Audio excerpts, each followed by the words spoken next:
firstly we would like to define politics, which we have defined as exercising or seeking power in the government or public affairs of a state. The first example we have chosen, where texts represent individuals, shared or competing political perspectives, ideas, events or situations, is the epsilon minus semi-moron found in chapter 4, and we found that he represents both political ideas, events and situations.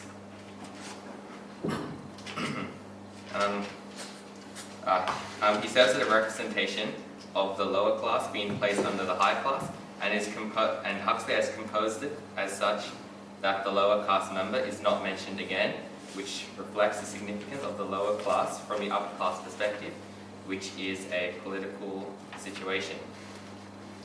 A quote from the text is, "Talking and laughing together as they stepped out into the light," which is a political idea and talks about equality for all. However, this is juxtaposed by the later quote, which reads as, he dropped back into the groaning twilight of the well and the twilight of his own habitual stupor, which is a political situation whereby the lower class is perpetuated, and as is the higher class. And then there's also Bernard Marx of the upper class with the quote, "Would the creature treat him with respect due to his class?" And this is an example of how Bernard is humanizing people of the lower class and also represents the arbitrary nature of class constructs, as he says, respect due of his class, which is another political idea.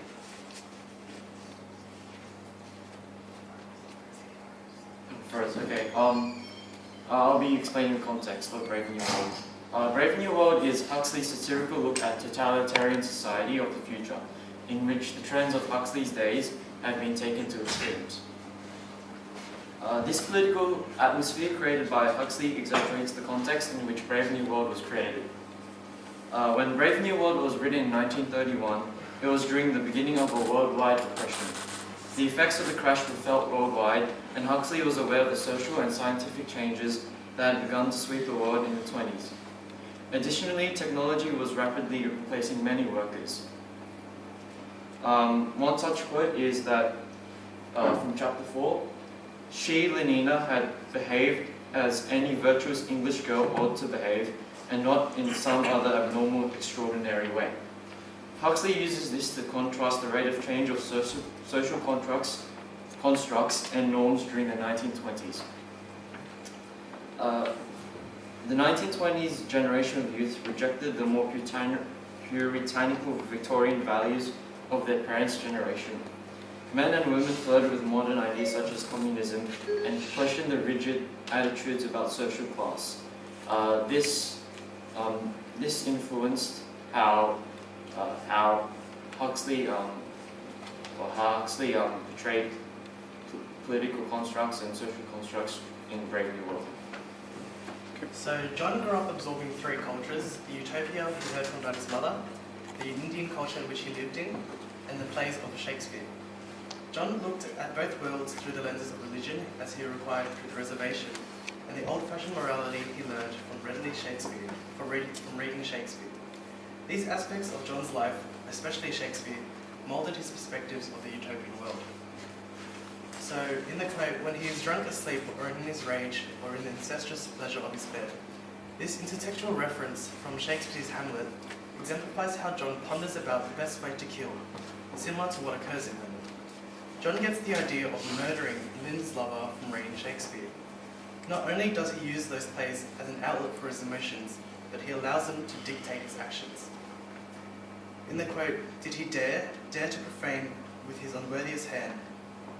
No, he didn't."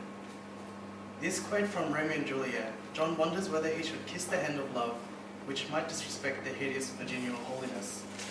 But this is ironic, as Lenina herself is nowhere near holy.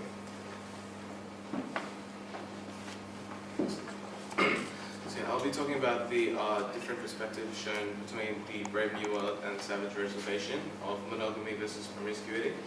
And basically, in the Brave New World, there's a quote that says, "Everyone belongs to everyone else." It shows how promiscuous and open they are in their relationships, and how how much of a different perspective they have compared to the Savage Reservation. And also this is further shown in the Solidarity Service with the quote, Oji Poji, Ford and fun, kiss the girls, make them one, boys at one, the girls at peace, Oji Poji gives release.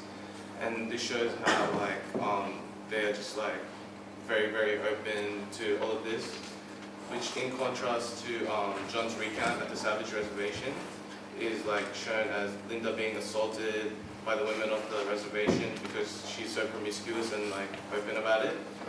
And also this is further shown when John recounts like the children making chants and songs that he couldn't understand about like Linda's promiscuity.